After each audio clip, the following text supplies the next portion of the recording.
Oh, that's great. Hi, so Gene Bosman.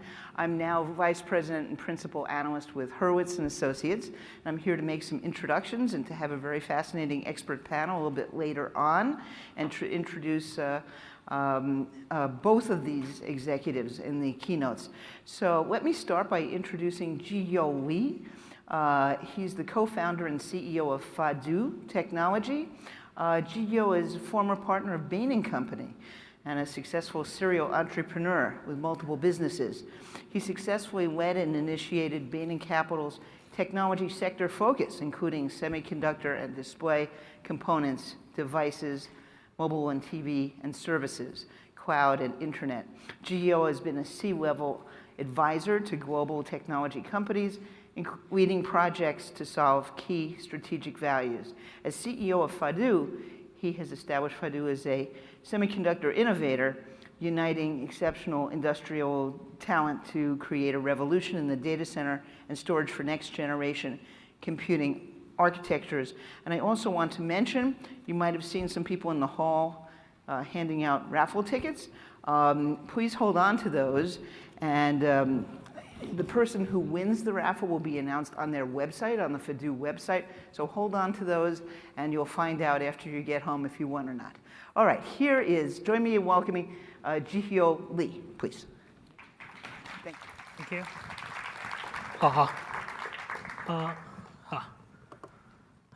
Thank you for coming here. My name is Ji-Yo Lee. I'm a CEO of the FADU and a co-founder. Actually, when we started our company in 2015, many people recommended me not to do it. They said, SSD controller is tough business, and time for startup is gone, and it would be the big company's time. So you'll be killed quite soon, so do not do that. But at the time, we have some other ideas. We thought that this industry still needs lots of innovation. So we think that big companies would be good at gradual improvement, but they are not good at innovation. So I thought there would be some opportunity.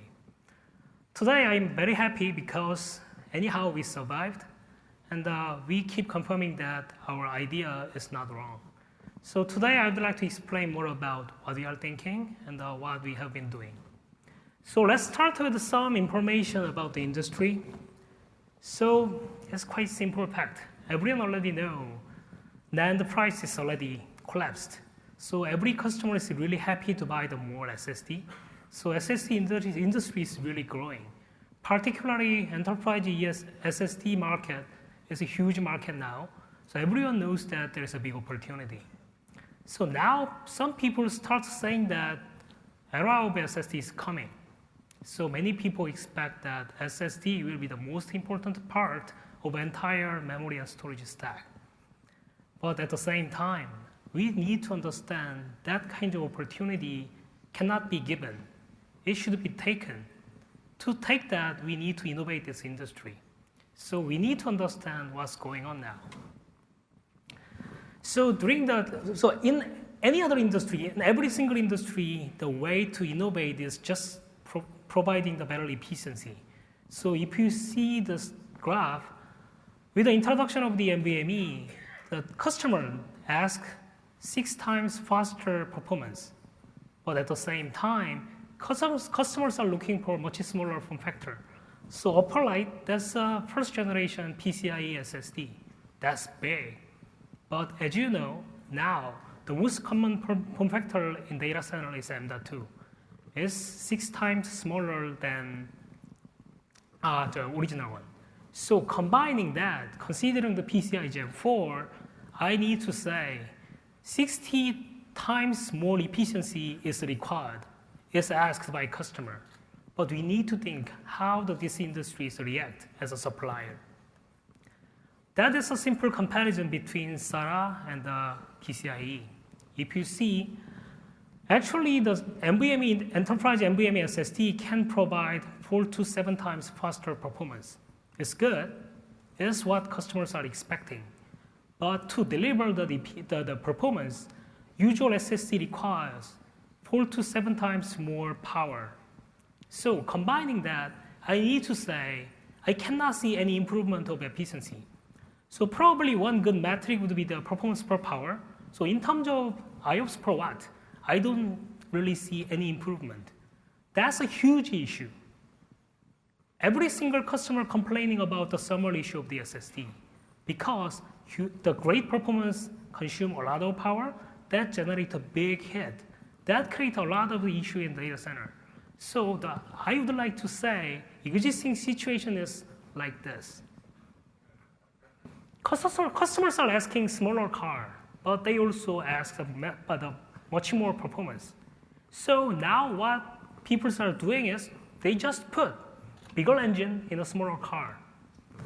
I don't really think that that guy can drive this car properly. I don't think this car can utilize full performance of this engine. There is something wrong. But that is the situation of this industry now. No one really seriously taking this issue by far. That is the issue. So let's see more the detail. So that is the usual the M.2, the SSD, U.2 SSD. So many companies are arguing that we are delivering the really fast performance. Probably you're already sick and tired to hear the fast performance. Delivering the performance is really easy. If you can make a bigger engine, you can make a car faster. It's an easy thing. Everyone can do it. The problem is, if you need to make it small, that's really, really huge issue.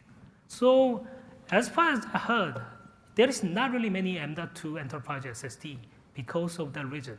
So by far, as far as I understand, there is just few companies are providing proper M.2 SSD.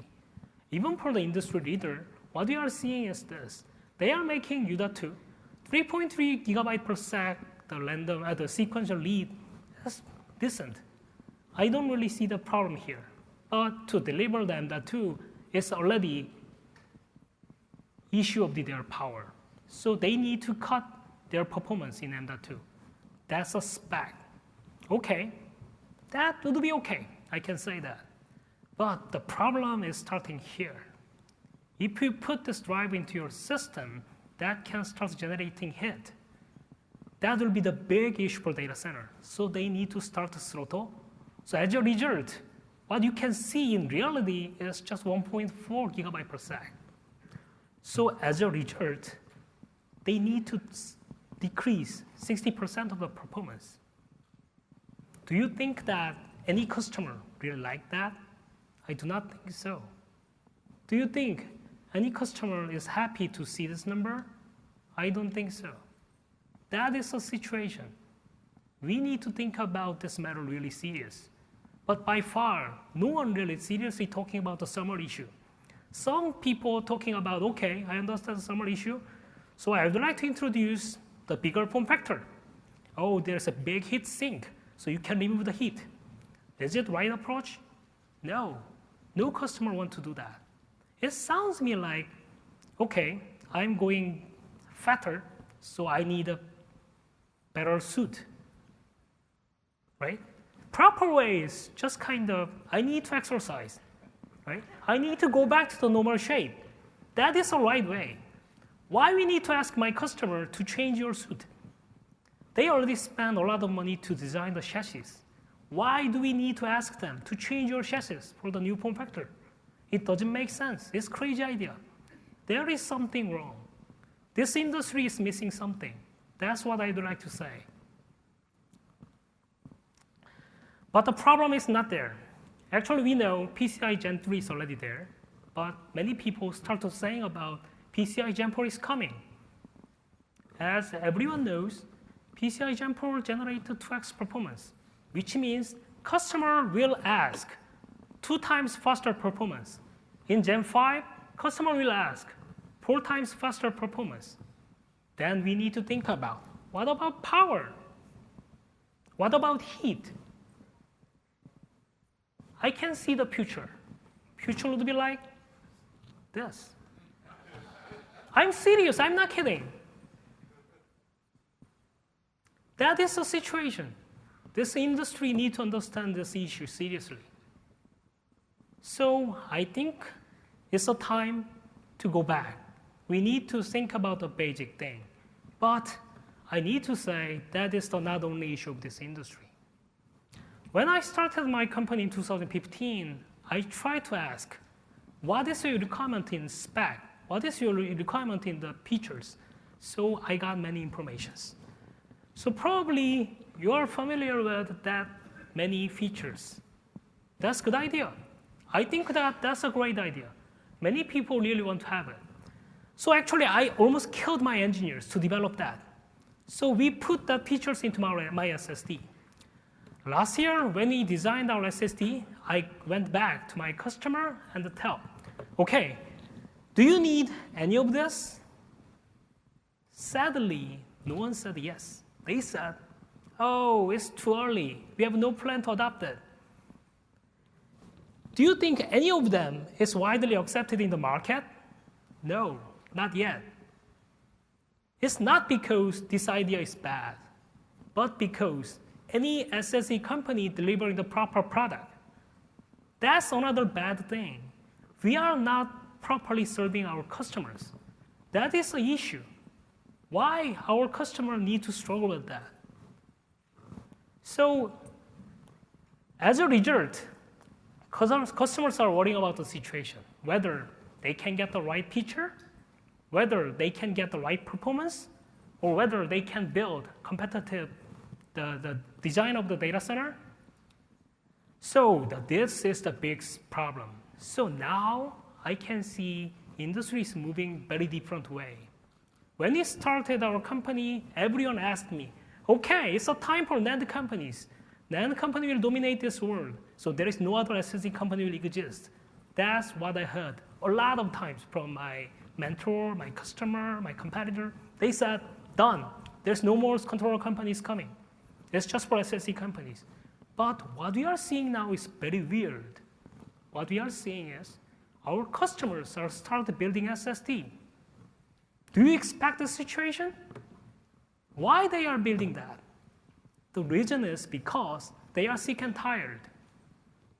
They say, oh, I cannot wait anymore. There's no company who can deliver the proper product for my data center. So big data centers are starting building their own SSD. Is it okay? I think that is another issue. Why? Why our customers need to build SSD by themselves? I don't think any of our customers has a better specialty on SSD. I don't think they have the specialty to understand the NAND and the flash memory, even though they are building SSD. That is another evidence that we are moving into the wrong direction. We are not properly serving our customers. We need to understand that. We need to fix this issue. So let's think, what should be delivered for customer properly? That's what I would like to deliver today. So number one, as people asked, just let's think about the basic. Deliver the right performance, which that spec is required. Just fully fill the PCI spec. Deliver PCI 3.0 performance. Deliver PCI 4.0 performance. That's number one. But there is one more constraint. Please keep the power budget. Do not generate any thermal issue while utilizing the bandwidth of the PCIe. That's a very basic thing, but I don't really see the right product to meet that requirement. That's the issue. At the same time, lastly, we need to deliver real innovation, which customer ask. It's a very basic thing. It sounds very easy, and it sounds very natural. But I don't really see any other companies delivering that. That's what we saw in 2015, and that's why we started our company in 2015. So now, from now, I would like to explain what we are delivering now. So let's start with the first one.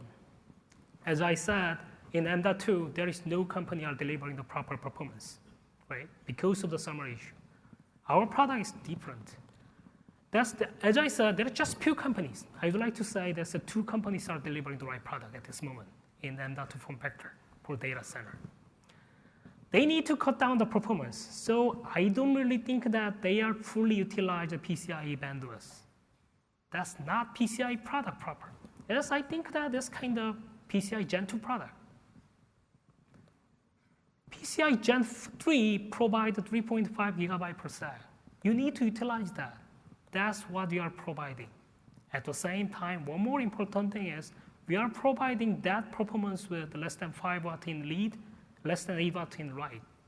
That's the value that we can create. So in terms of the efficiency, for example, in terms of the IOPS per watt, our competitors are delivering just 60 to 40 IOPS per watt. That's not good. We are delivering about 160. So I would like to say we are delivering 3x performance, the efficiency to our customers.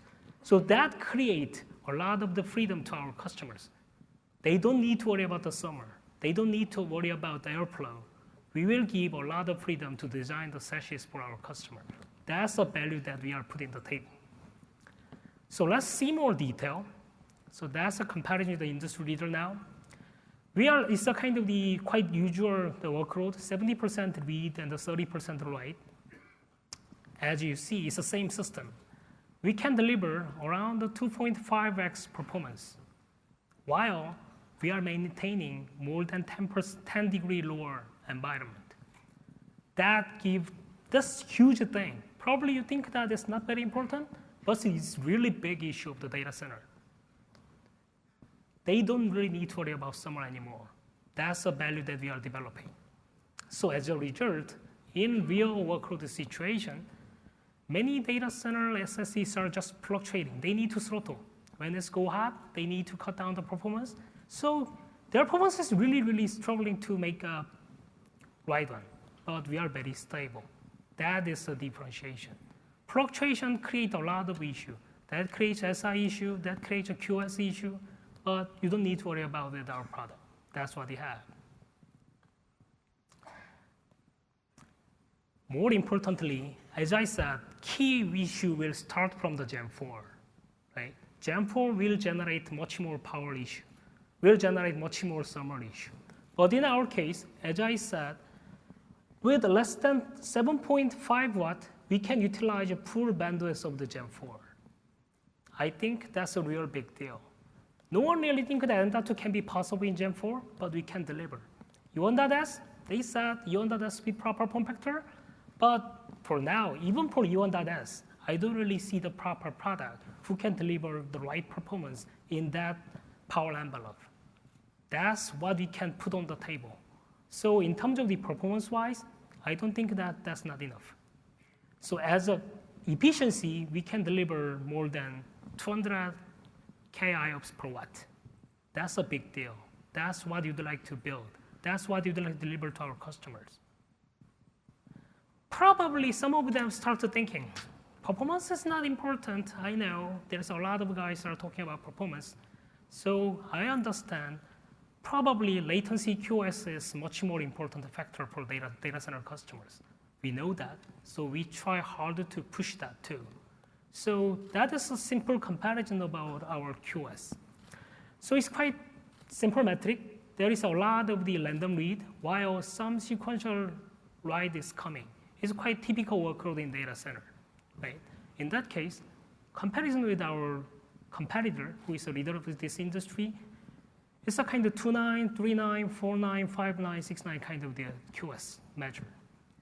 Even though they are kind of spike up in the some QoS, we can provide very stable latency QoS. I dare to say we can deliver the best QoS in this industry, while we can keep the power budget, while we can deliver the maximum performance. So there is some kind of a trade-off between power, performance, QoS. I can deliver QoS if I don't consider the power or performance easily. I can deliver the performance quite easily without consideration of power. But we need to balance all three, right? We need to consider QoS, we need to consider power, you need to consider performance. Combining that, I can say I'm developing the good product. I'm developing the right value to customer. Without missing any of that, I don't want to say that's a good product. That is what we are building now. But that is not enough. As I said, many companies are saying about, oh, NAND is too slow. Latency, okay, latency QoS is good, but NAND latency is not enough. We understand. So we'd like to go further. So in this FMS, we also announced that our XL Flash-based SSD, thanks to Toshiba's XL Flash, we can make the good product. So our drive deliver that performance. You can see this live demo in our booth now. Power is just kind of that less than 6.5 watt. You can meet that kind of performance, right? I think that should be better than Intel's Optane. I can say that. Latency, there is some gap, but we will make it better. But already, that performance, you've never seen that number before. Can you imagine that over 800K IOPS in less than 5 watt?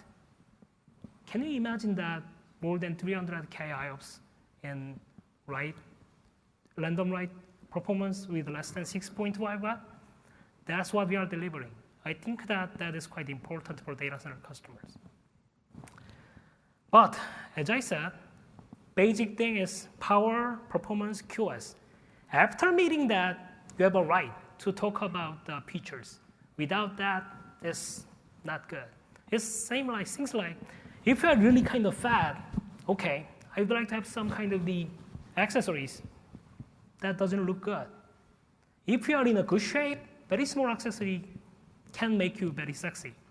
That's kind of important thing. So before talking about the features, you need to fix that 3 things. Then we can talk about the features. Okay, let's talk about the features. Many people saying that many features, but we already done all features here. Our controller can support all these features. That is one of our demo of the IOD. It's already implemented. I would like to say our competitor need to follow up. We cannot sell this function to our customer. Reason why is no one really interested in the single vendor, particularly when we are very small. So we cannot sell this feature to our customer. I need to ask my competitors to build this to add more value for our SSD. That's what I would like to ask. Okay. So that's kind of the thing that we can bring to the table. Performance, power, QoS, features. After having all of them, you can say we are innovating this industry. We can provide the better value to our customer. That's what we are doing. That's also I would like to ask all companies in this industry. We should move it forward. Then we can innovate. Then we can create more value. Then we can get more value. Then we can see real era of SSD. That's what we are trying to build. So I would like to somewhat more introduce my business model. So we are trying to give the freedom to our customer as much as possible.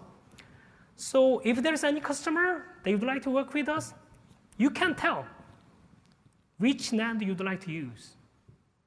We can support Toshiba, Micron, SK Hynix NAND, and the more NAND if possible, but by far we can support all 3 NAND. At the same time, some companies are asking us, oh, can I get the controller? Can I get the controller plus firmware? Some companies are come back, oh, can I get the full turnkey solution? Or some companies ask, oh, can I get the full SSD? We can deliver any flexibility. So whatever you want, you can get. Any form factor, any feature, any performance, any power, any NAND, any kind of the business model, we can deliver. We can give you full freedom. That is kind of what you'd like to bring to the table. So that is what we are doing here, and that's why I'm standing here. So one thing that I'd like to ask is, we know we are a small company. We cannot change this industry. But to change this industry, I have strong confidence that we are moving in the right direction. So I need to ask my competitors to follow us. That is the right way. Other than that, we cannot really meet our customers. That's what I would like to ask to my colleagues, my partners, my competitors, and my customers. So let's wrap up. As I said, many people are talking about the era of SSD. Probably, if you work properly, we can really see this future, right? That is what every single person in this industry is dreaming of. That is vision of this industry. That is vision of my company, and that is vision of me. To make it happen, as I said, we need to do it properly. We need to utilize the bandwidth. You need to keep the power budget. You need to deliver the right QoS. You need to deliver the real innovation. After doing that, we can expect this one. We need to. I really want to make it happen. I need to ask all of them in here, everyone in here, to follow the direction that we are heading. That is the right direction.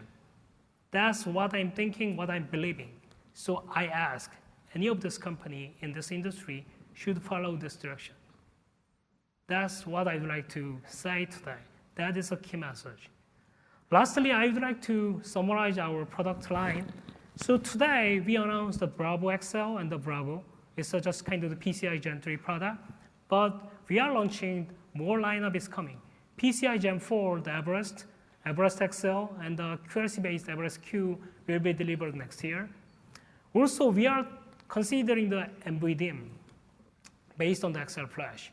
So some people are asking that, is it really XL Flash is worse? I would like to say yes. Think about the kind of the price range. Last year, the DRAM price is around $7 to $8 per gigabyte. 3D XPoint is around $1.5. Then NAND is around $0.2. That was the last year's situation. In that case, I can say the 3D XPoint is an appropriate price range. But today, situation is very different. DRAM is just $2. 3D XPoint is $1. Is it really appropriate price gap? I'm not sure. But in the case of NAND, NAND price is just 6 or 7 cents now. Then XL Flash, just 30 cents or 40 cents now. Then I would like to say XL Flash is in a really sweet spot between DRAM and NAND rather than 3D XPoint. So I think that if we need to develop the NVDIMM, XL Flash will be the right product, so we will drive it. So we will announce that product in 2021. That's our roadmap. So we will work with that direction. We will announce the product to fill every single need of this customer segment. Then I would like to see this future really soon. That's what we are doing. That's what I would like to ask you to achieve together. That is my message today. So it's my end of my presentation. Thank you very much.